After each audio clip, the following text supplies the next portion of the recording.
Last week, we spoke about Xi Jinping's European tour, where he visited France, Serbia, and Hungary in an effort to drive a wedge into the European Union. This week, we saw Putin visit China, and together the two leaders pledged a new era of partnership and, of course, condemned U.S. hegemony. Before we get into the meat here, Miles, what is your read of the circumstances leading to this meeting? Why now? Well, China has always been dreaming of a new era of a world order for decades now. I mean, there's nothing new about this. China's message has been consistent, that it is anti-West. It wants to create a world order under the control of the Chinese Communist Party. This timing of this Putin-Xi Jinping summit in Beijing and Harbin, by the way, it's very interesting. I think the most important agenda would be in response to what the Secretary of State Blinken's visit to Beijing a couple of weeks ago. So that Putin wants to go there to assure there's no perfidy or no betrayal by the CCP in this substantial and meaningful material, financial, and economic assistance for Russia's war effort in Ukraine. So for Xi Jinping, obviously, Xi Jinping wants to solidify an anti-West alliance with Russia.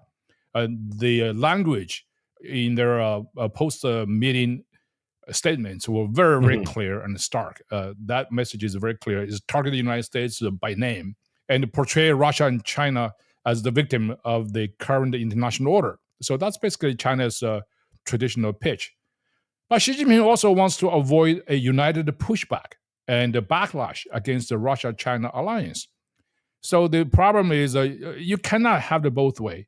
This is a perfect illustration of China's supreme opportunism, lack of principle on major international issues.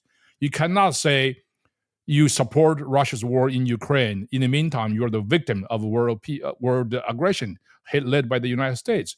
So this is just a very, very typical of Chinese rhetoric and their mindset.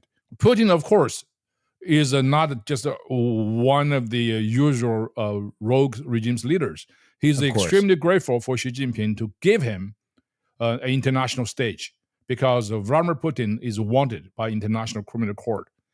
So his international engagement venues were very limited. So China normally has a long history of protecting rogue regime leaders shunned by international community, just like Vladimir Putin. So when this situation occurs, China usually steps in to give folks like Putin a global stage. The CCP, in other words, acts like a godfather. If you take a look at today's world, the CCP is the godfather that provides protection for Russia, Iran, and North Korea, who are essentially Beijing's proxies. But then the question is, how did China get along with its proxies, right? And there's also, Godfather has his own problem too with his proteges. So I want to latch on to something you said there. The way you describe Putin's motivation, obviously there's gratitude and it's a beneficial relationship for each, but there's an element of distrust there maybe. People talk a lot about the no limits partnership, but each country has their own interests ultimately. So what do you think Putin's objectives are in this partnership and going to this meeting, and how might those differ from Xi's, or is there potential points of friction? Putin is a student of history. He understands that China has a long record of sellout and double dealings. I mean, if you think about this, right? The two most important Moscow-Beijing summits in the history of the two all started with grandiosity and sworn eternity of friendship and solidarity. Yet, very soon, the two turned into mutual accusations and hostilities, even sworn enemies. I'm speaking of the 1959 Khrushchev's visit to China to celebrate the 10th anniversary of the founding of the People's Republic of China. And of course, next one will be 1989, Mikhail Gorbachev's visit to China. And in 1959 visit, Khrushchev visited China by way of Camp David after talking with President Eisenhower. So they show a lot of pomposity and celebratory rhetoric. But then this is during the height of the Great Leap Forward. And Khrushchev was very critical of Chinese leadership as a practice over there. And within months, this solidarity of eternity between the Soviet Union and China broke up in a very bitter way. So the Soviet-Chinese split. So there's no eternity to speak of whatsoever. The two countries become sort of, for 20-something years, eternal enemy, as a matter of fact. 1989, Gorbachev, the ultimate reformer, who changed the Soviet regime, who sort of invigorated the Soviet society, become heroes of Chinese students and pro-democracy activists. So when he visited Beijing in May of 1989, almost exactly 35 years ago, as we speak, and he became sort of the harbinger of the collapse of the Chinese-Soviet rapprochement, and soon after that, because of China's massacre in Tiananmen Square, which triggered a major revolution in Europe, and the Soviet Empire collapsed in the Eastern Bloc.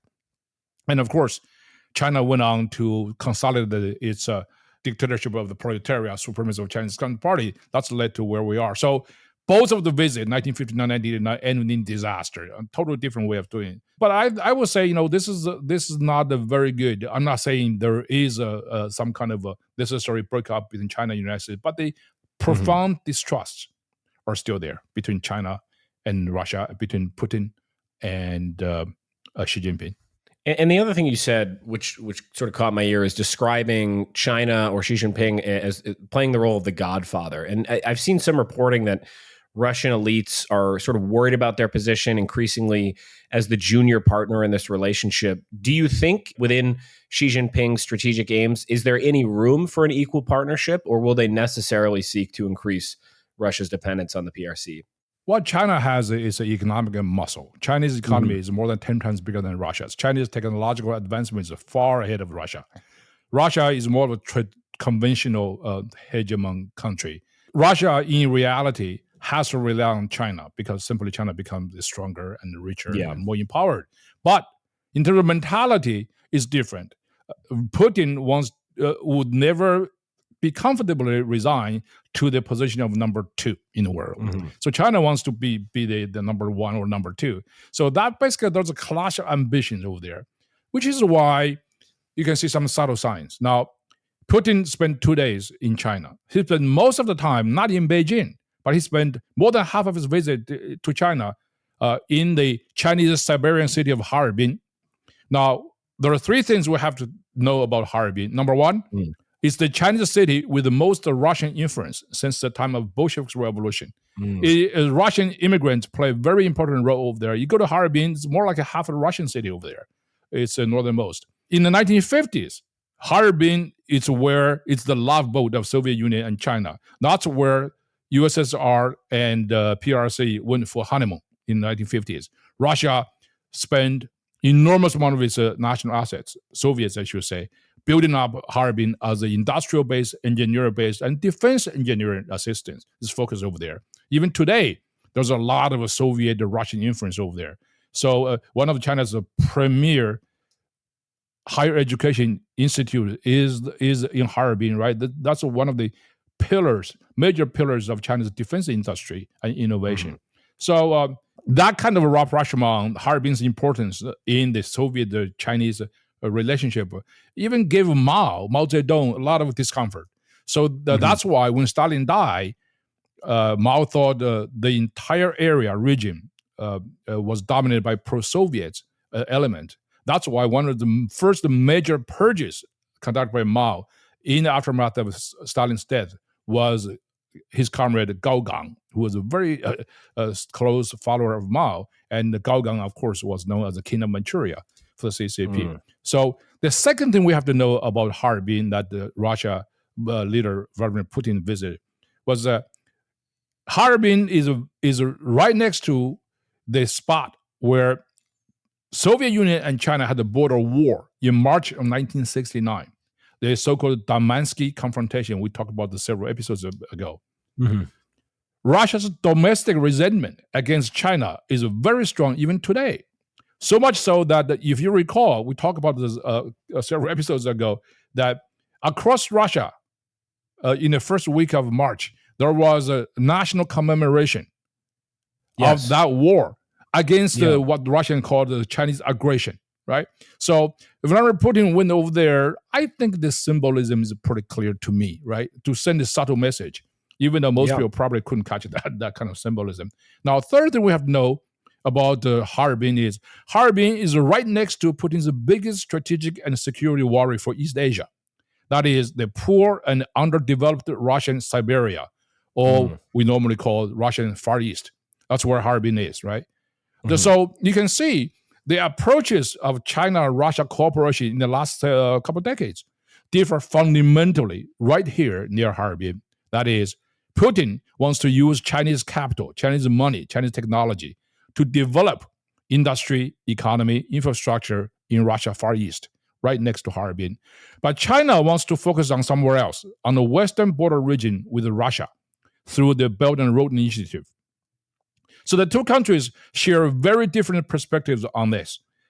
For example, during the Hu Jintao era, Putin and Hu Jintao signed this gigantic gas deal worth $400 billion.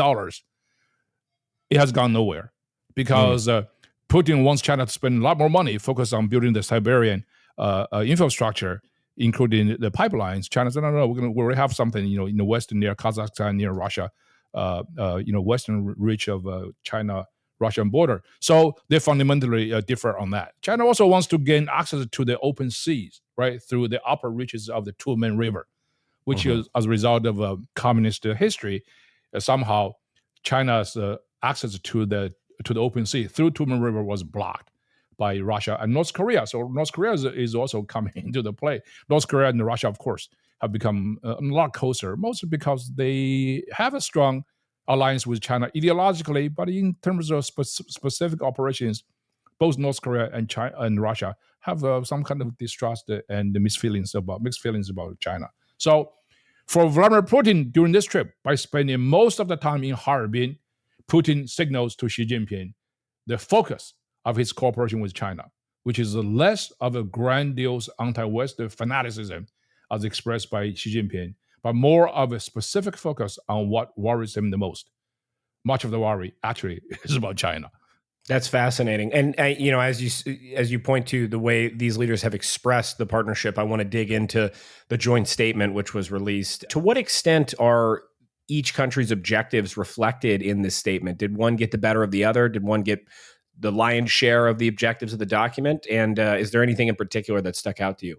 I think the statement is very specific. This actually, I think, is probably upon the insistence of Vladimir Putin, because China likes to make this a very general, grandiose, strategic statements without any specifics. This statement actually is very specific. Right?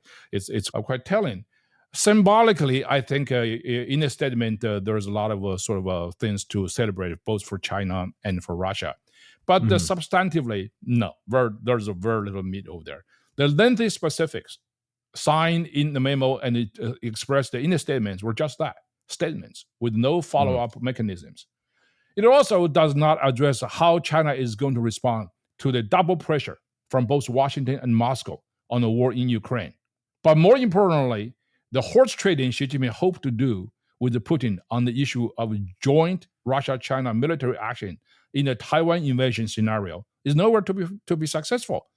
That's basically what Xi Jinping really wants to Putin to commit. If Putin did make that deal with China, then Russia will be in much, much bigger trouble, not just from the West. In other words, if Russia and China had some kind of joint understanding of military cooperation in the Taiwan scenario, it's going to be very bad for Russia, not only from the West, but also from many of Russia's traditional friends in the region, all of whom are China's adversaries, particularly India, Vietnam, and even the Philippines. So Vladimir Putin is not a fool, like you might think, like Xi Jinping like to think. So, like so many things that Xi Jinping touched upon, it usually turned into a major flop that would definitely boomerang back against China's interest. It almost completely dashed any illusion among free association of nations that Russia and China are separate threats to separate regimes. This is particularly educational for the Europeans, I might say. So, for all you know, this summons undoubtedly connects Russia's aggression in Ukraine with China's aggression in the Indo-Pacific. The only difference is that while Russia wants global relevance, China wants global dominance, simply because China is far more capable than Russia to reach that global domination. And China is also far more strategically focused than Russia. And most importantly, Russia is sanctioned to bleeding, while China enjoys the full benefits of the global free market system. This is just the folly of the West for decades. I'm glad you brought up Ukraine because, of course, in the background of all of this is the war in Ukraine, where the Russians have just opened up a new front. So I want to talk about China proposed a peace plan last year, which was heavily criticized by Ukraine and the West. And there were some statements to this effect coming out of the summit. But is there a real possibility that China could play some role here in brokering a peace? I mean, they obviously have some leverage over Russia. And as you've spoken about at length in the past, they have a very unique relationship with Ukraine relative to other countries. So, I mean, even if this wouldn't be a desirable outcome for the West, for NATO, or Ukraine for that matter, is a PRC-mediated peace within the realm of possibility, in your opinion? And I guess what would that look like? I mean, I would not say there's a zero possibility. There's probably 1 in a million, or the possibility of spotting a real live dragon in downtown Beijing today. This reason is very simple. China absolutely cannot play a peace broker on issues like Ukraine. Because number one, China has no principle. China has openly sided with Russia on Ukraine. It justified Vladimir Putin's aggression in Ukraine. It's not even implied. It's very explicit, right? This defense minister says so. China has all kind of domestic propaganda machine saying so. So China has never condemned Russia as an aggressor, by the way. So secondly, so China has no principle. China is a supreme case of opportunism when it comes to international affairs. Secondly, China has no credibility. China has signed no fewer than 3 strategic partnerships with Ukraine since 1990s. In one of them, signed by Viktor Yanukovych of Ukraine in December 2013, even that one is reached the level of China providing nuclear security guarantee to Ukraine. In Western parlance, it's a nuclear umbrella. Who might be attacking Ukraine through nuclear arms? Russia. That's the only possibility, right? So there's this very strong anti-Russia sentiment there. China almost had Ukraine in its pockets completely because Ukraine was a conduit for China through which to basically steal Russian-designed, Russian-made weapons that has enormous leftover in Ukraine after its independence. So over the decades, every major single Chinese weapon platform has some Ukrainian assistance in it. From aircraft carrier to heavy bomber engines to amphibious landing craft to missile technology. I mean, it's all from Ukraine. It's Russian design. So there is a lot of ways that China tried to steal the loyalty and the influence over Ukraine from Russia. So Vladimir Putin was profoundly disturbed and unhappy about this. But then when Putin annexed Crimea, now Putin had a war on Ukraine, China switched side 100%. Completely forget about all this chest pump pledge for protection of Ukraine. So none of it is gone. Now you turn the other side, 180 degree. It sided with the aggressor, with Russia. China basically on issue of Ukraine is nothing but a subservient yes man to Vladimir Putin. And it's absolutely mind-boggling to me. Even today in Kyiv, in Ukraine, there are still high-level officials harboring some kind of illusion about China's positive role in a peaceful settlement of the war in Ukraine. It is absolutely nuts. Thirdly, I would say China has no record of such a successful, being a successful broker, rendering the CCP almost like a laughing stock in global peace and conflict resolution. So, in other words, if you want to play an honest broker in war and conflicts, you have to have respect. You have to have the leadership quality. China has none of that. I mean, you can not only Ukraine. I mean, in the Middle East, it's the same thing. China has never condemned Hamas for the atrocities committed. China now is turned around and they have a very strong pro-Palestinian, pro-Hamas stance. So that's basically, that's what I'm saying. China is no position to play a broker for global peace. Not only that, China is the perpetrator of conflict in the world, particularly in the Pacific. Look at how many countries have a problem with China. Yeah. I mean, on its borders, virtually everyone has some problem with China. China it means no words about that. Last question on this before we move on. How do you think the U.S. and the West more broadly should be responding to this developed relationship between Russia and China in practical terms? The best teachers to teach the world to deal with hooliganism, aggression, revanchism are actually those rogue states themselves. Vladimir Putin and Xi Jinping have done enormous public service to the world that in response to this kind of anti-West, anti-universal values alliance like China and Russia are developing, the best way to do it is do it collectively. You cannot really deal with China or Russia just by the United States alone or by some of its allies. It is a threat to global peace. Everybody has to respond collectively. That's why the stakes are very high, because Xi Jinping and Vladimir Putin have exactly the same logic of aggression in Taiwan and in Ukraine. That is a complete denial of other countries' sovereignty, independence, and nationhood.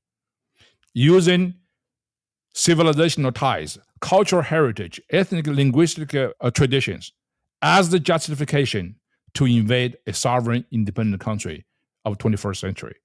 That's why the source of global instability, the source of war in today's world is basically a sort of a emerging alliance between Moscow and Beijing. Mm-hmm. You have, if you go back to history, look at how many things were triggered by the access of this kind of aggression. I mean, since 1950s, the Korean War, Vietnam War, Afghanistan War. I mean, it's all about this two countries. Either they cooperated or either they diverge or competing for supremacy of in the socialist communist camp. So that's why this threat must be dealt collectively, reasonably, with correct understanding of the source of the trouble, not just trouble itself. Real quick before we wrap up here, you have just attended the inauguration of President William Lai in Taiwan.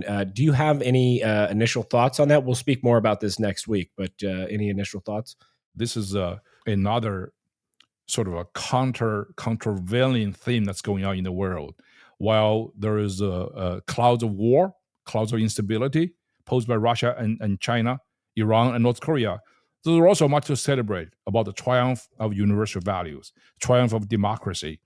No place in East Asia is better illustrated than Taiwan when people celebrate the peaceful transition, the complete free and fair election in the small island of Taiwan. So Taiwan is a small country, but the inspirational value, the inspirational impact upon the much larger area, particularly upon the Chinese-speaking people inside China, is enormous. That's why I went there as a private citizen of the United States, and I went there with the former Secretary of State, Mike Pompeo, and who has a very clear message. He delivered a wonderful speech over there. I think it's resonated with a lot of people in Taiwan and beyond.